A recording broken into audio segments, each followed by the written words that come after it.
and thanks so much for joining us today. I'm Carol Jenkins. The program is Black America. And today I am so happy to be talking with Jeremy McQueen. He's founder of the Black Iris Project. He's a dancer, he's a choreographer, and he is an Emmy-nominated dancer, choreographer, filmmaker. Jeremy, thanks so much for being back with us today. Of course. Thank you for having me, Carol.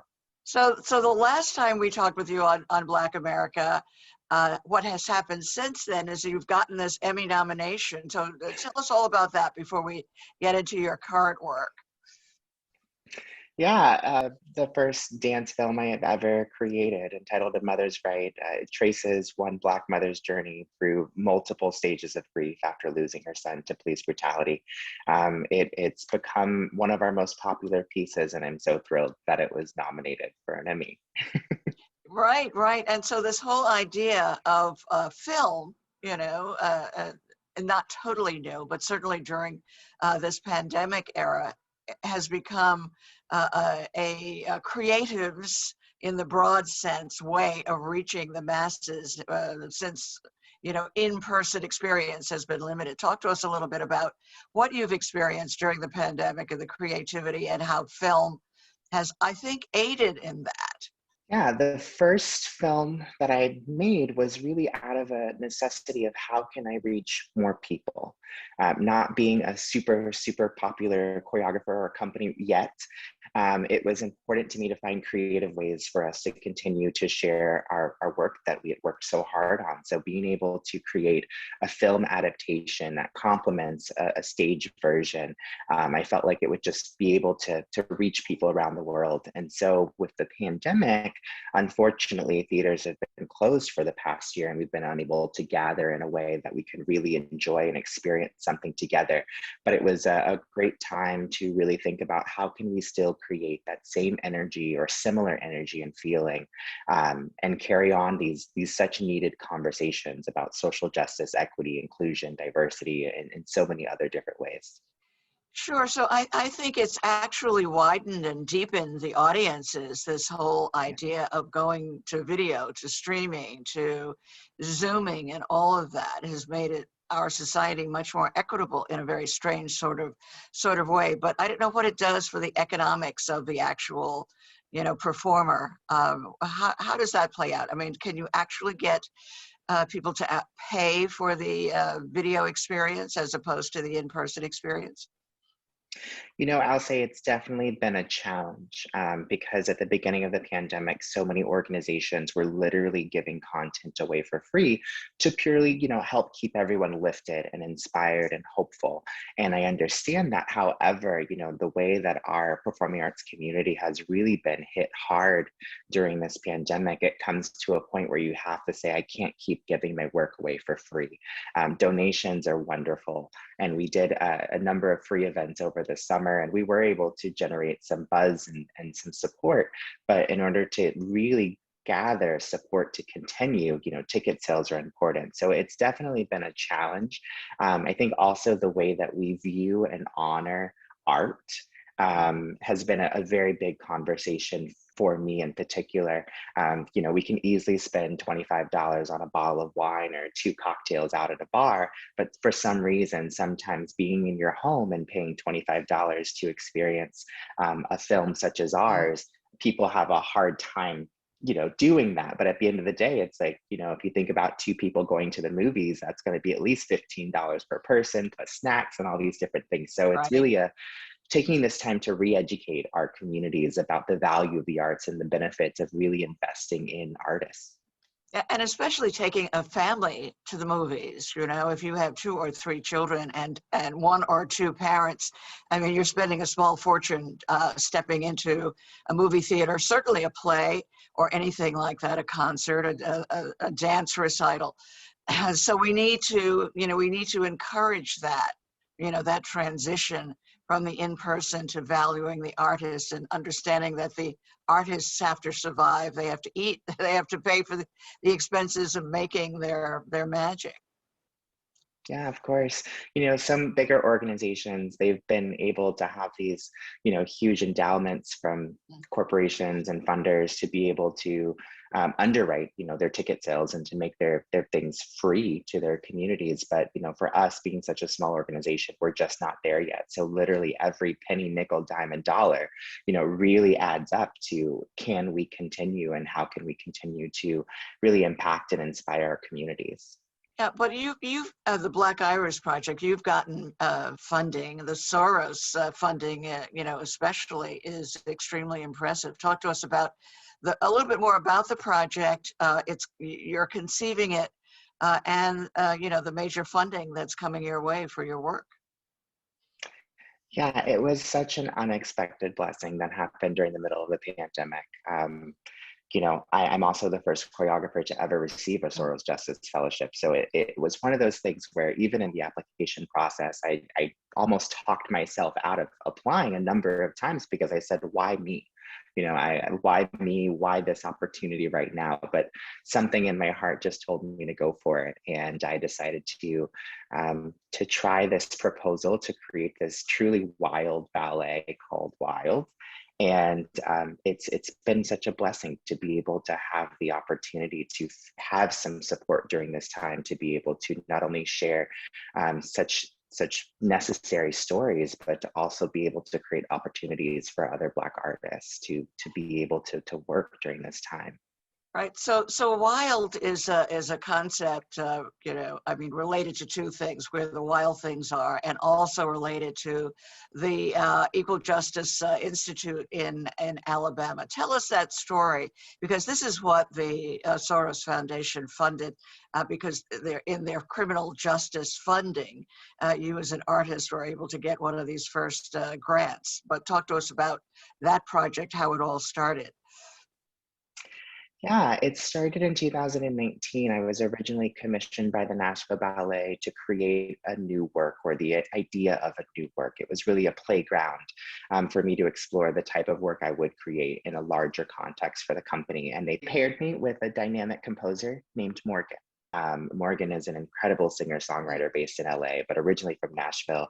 And they thought that we would be a good fit together. And as Morgan and I were talking in our early conversations, we just started thinking about stories that I've always wanted to tell through movement. Storytelling is a huge, big function of what I do and who I am. And so I said, what about Where the Wild Things Are? It's a book that I've always enjoyed as such a really young kid.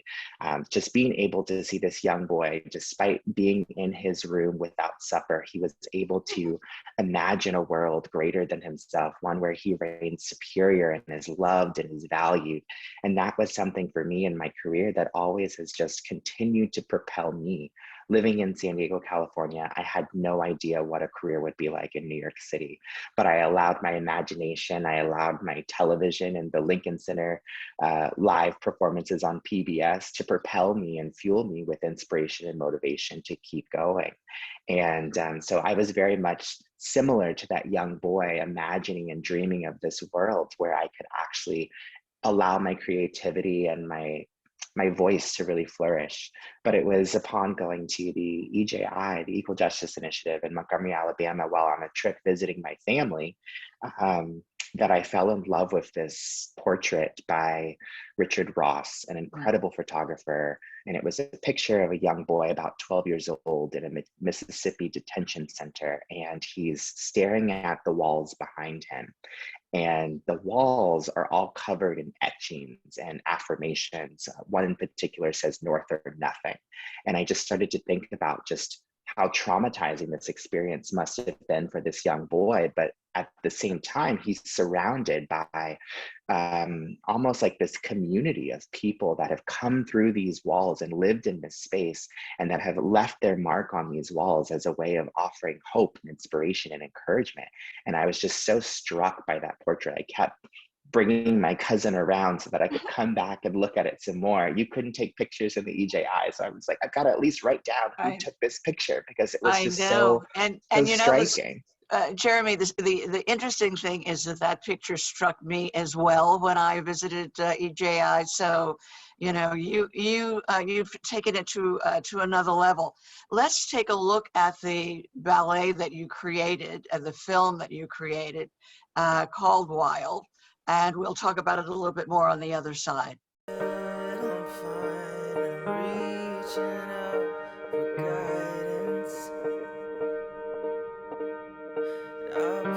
push to pass the point of least resistance. If I look in every face, I find some meaning. If I look, I'll find the way. Jeremy, just amazing, wild, Act One. We presume there are future acts to come to this. Yes, Wild Act One is the second installment in a 4-part series. I really wanted to take my time with this, and as I continue to connect with more and more young people, documenting their stories and their experiences in the justice system, I wanted to grow with this piece and really allow those young people to guide me to the types of stories that they want me to tell. So in terms of where we resolve with Part 4, I have no strong concrete ideas of where that is right now, but I'm really continuing to have those conversations so that I can really amplify these voices in such a way that it allows them to be able to tell them stories authentically and accurately. Right. Well, you had a recent major profile in the New York Times, which is a really big deal. So congratulations on that. And you're quoted there as saying, "My mission is not to educate white people about the Black experience. My mission is to give young Black and brown people the opportunity to see their lives as art and the encouragement to dream bigger." You know, I know that you've had conflict in your career working for big companies where, you know, your dream and your vision, they've sought to amend it because it didn't quite fit into their aesthetic. So talk to us a little bit about that and your mission to tell the authentic, real Black story or person of color story. Yeah, well, I definitely want to start by saying, you know, Black is not a monolith.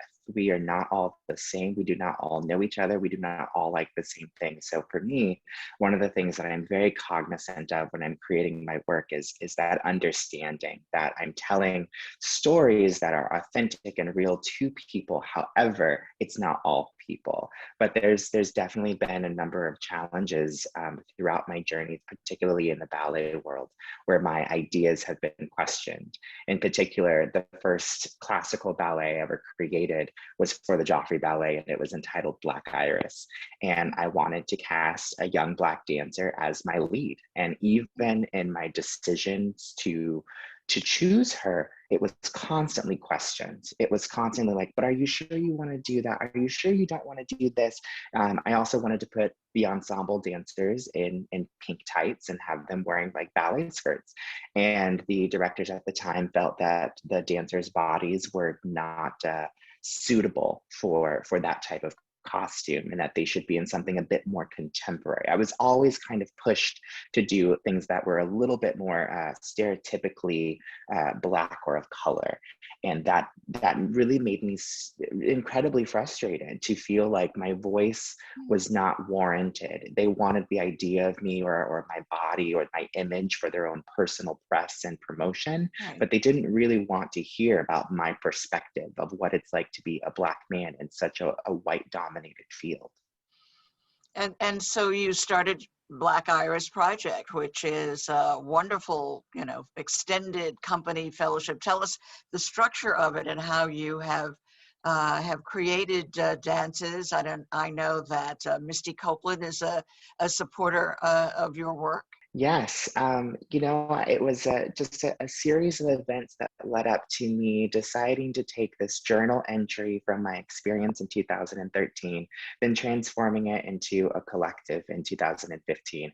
I decided, you know, if no one else is going to give me an opportunity, I'm going to take a bet on myself and just try to pour what I have using the resources that I have, the very little financial resources that I had at the time, to be able to create an environment that truly uplifts and encourages artists of color. And I don't mean just dancers, because it's so important to me that our collective is full of diverse creatives in terms of lighting design, costume design, things that I didn't often get exposed to or get to see often as a professional artist. So being able to craft a team of truly beautiful Black people and be able to tell our stories and share those with our communities has been at the forefront of my mission, finding ways to bring new audiences to the arts and show them truly the beauty, the power, and the healing powers that art can have. So I'm going to encourage everyone to go to Black Iris Project and talk to us about the streaming of Wild Act One, and how long that will be up, so that people can see it. Well, I was going to say in person, but in person with your Zoom screen, with your computer screen. Yeah, so to see Wild Act One and to learn more about our organization, you can visit blackirisproject.org/wild. And Wild is streaming until April 11th. It's been extended by 1 week due to popular demand and really wanting to be able to share this work with as many people as we can. But there are 2 more iterations of Wild coming up, with one being a socially distant live performance in May, and the culmination of Wild Part 4 will premiere in September. That's fantastic. And we can hope that that will be in person as well, right? That would, Yeah, I would love that. You know, my goal has always been to create a vehicle that allows us to be able to connect with people however we can, be it in person or on, you know, on your television screen, on Vimeo on demand. So the hope is that one day we will be able to tour this work and be able to enjoy it live in person. oh my goodness, we're so looking forward to that. You're doing so many things. I understand on Instagram you've got this terrific series going on, and you and Andra Day are talking and carrying on. Tell us a little bit more about that. Yeah, we actually grew up together. She's a good friend of mine. We grew up studying dance together in middle school and high school. And so it's been really incredible to see how her career has continued to blossom and flourish, particularly in the film that she's playing Billie Holiday in. It just continues to make me chuckle that she says that this was something that she never felt she could do. But all of us that grew up with her were like, no, she is an incredible actress. She's born to do this thing. We Yeah. always knew that she was going to be a star. But our series is Wake Up Wednesday, and it's really just an opportunity for us to share with our community about, you know, artists that are out here trying to make changes in so many different ways, whether it be the criminal justice system or just through protest art and what we do, elevating Black lives and celebrating the Black Lives Matter movement and the contributions of Black people worldwide. Yeah, what I love is the activism. She, by the way, is fantastic. Won the Golden Globe. Will probably go on to many more awards. And her first starring role, at any rate. We know her fabulous voice, but that was really, really incredible. So you all were kids together, and this is San Diego, California, Yeah. thereabouts, or yeah. So talk to us a little bit. I love your the origin of your artistry being based on actually seeing Phantom of the Opera at 11, was it? And that's when you decided that you were going to be an artist? I was about 8 years old, 8, coming even. from, yeah. Right. My parents grew up in Montgomery, Alabama. They grew up fairly poor in very large families in the 50s, 60s, and 70s. And they met in college at Alabama State University and decided that they wanted to try something different. So they decided to take a leap of faith and move to California, where my father had a cousin that lived out there. And my parents vowed that they would expose me to everything that they didn't have an opportunity to experience earlier in life. So I started playing the violin at age 5, mainly just these things were pushed on me by my parents because they were like, here, you should try it. You might like it. But it was when my mom took me to see the Phantom of the Opera when it came on tour. And that was just a pivotal moment for me, being able to go to this huge 3,000 seat theater. We sat on the last row of the balcony so high up that we could rent binoculars, but I sat there practically hogging those binoculars on my face the entire time. I loved everything about the experience, from even just the plush red seats that we sat in and the beautiful red curtain, the costumes, the lighting, seeing the orchestra pit. Everything about that experience spoke to me in ways that I had never experienced before. And I looked at my mom after that and I was like, I want to do that. I want more of this, because I loved that feeling. And I'm just so thankful. I owe my parents just so much gratitude just for they're continuing to make financial sacrifices and investments in me to expose me and put me in classes and all kinds of things to continue to fuel my inspiration. I would not be here and I would not be who I am if it wasn't for both of them. Right. So, and instructive to parents and children everywhere. And then you started performing. You were what, a teenager? Were you 15, 16 when you first got Yeah, your that's first right. roles? Yeah, I was 15 years old. It was there were some acting teachers that I had that thought that I was right for a role that came across their desks, and I went to audition for the shows, and I got cast. And it was such a great experience getting to be surrounded by seasoned professionals that had been on Broadway and done all kinds of amazing things, and to really have an opportunity to learn from them. That's the best way to learn, is like actually being in the room. And that moment was another moment that just really propelled me to be like, okay, now I can make money doing this. I definitely want to, pursue this, not knowing how challenging it would be. I just knew that I loved the idea of making money doing something that I loved and that I was passionate about. Right. So I want to go back to the frustration you felt going into the white-dominated ballet companies and honoring your vision. Do you think that has gotten any better recently? I know it's hard to tell in our pandemic phase, but I'm just wondering if we make any progress whatsoever in honoring, especially after the last tumultuous year that we had, where everybody was talking about Black ideas and presence and representation. Right now, no, I Uh, don't, unfortunately. I think that a lot of what we're seeing right now is performative. mhm. It's easy, it's convenient, especially with theaters being closed, with a lot of schools and conservatories also being closed. It's easier to put on this mask that all of a sudden we have changed. But one of the things that I really look at is the root of the infrastructure.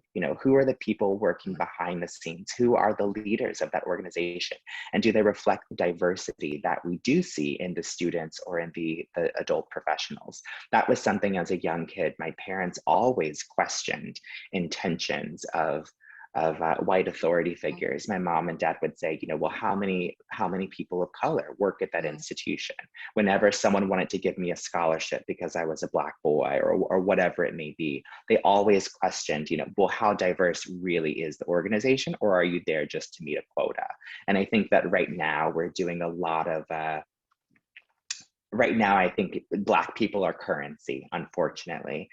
We're being treated like currency because it's like, if you have that Misty Copeland complex, or if you have a beautiful Black dancer that you can push out there and say, look, we have diversity, more people will be willing to accept and to be a part of your organization. But I really think that it's really going to come down to the next 2 to 5 years after this pandemic has subsided, and really seeing who's doing the work, because it's really not just about Black dancers in roles that are historically written for white people. It really becomes down to just an overall understanding of equity, an understanding of inclusion that really has to come from within. It comes from personal work.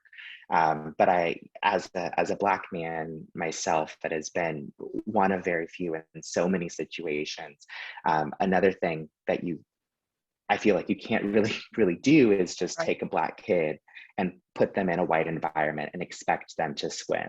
You have to give them resources, tools. And I think that a lot of that comes down to a therapist, being able to have a therapist or a counselor, someone that they can talk to about the challenges that they face. Because as we know, kids will say things and not even know that they're being a bully, or they're saying something racist sometimes. And so it's really important that both the Black kids and the white kids have spaces where they can really talk about race in order to really create a better sense of community to help us move forward in a more equitable and just dance world. Yeah, well, I love your holistic approach to it. It's not just getting the dance moves down, it's the entire milieu that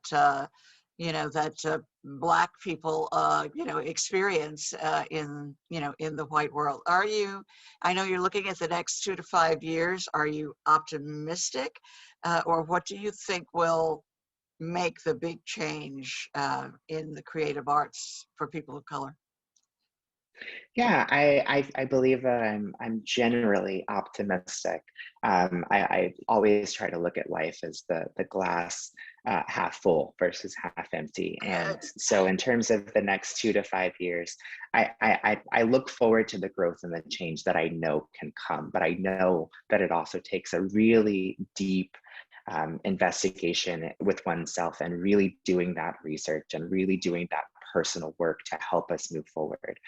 So yeah, I think that I'm going to start to see a lot more Black artistic directors and Black producers, and I'm going to. I feel that we're going to see that. I feel like this is Well, a great time for us to be having these conversations, and I'm so glad that we are. well, that is fantastic. And Jeremy McQueen, thank you so much for being with us again on Black America. The next time, you know, who knows what awards, what more awards and funding and all of that you will have achieved. We're so proud of you and so confident that the contributions that you're making are going to make a huge difference in our country when it comes to the arts. BlackIrisProject.org. Please go there to see Wild, Act One, and everything else he has to offer. Thanks, Jeremy, for being with us. And thanks to you all out there as well. I'm Carol Jenkins. The program is Black America. We will see you the next time.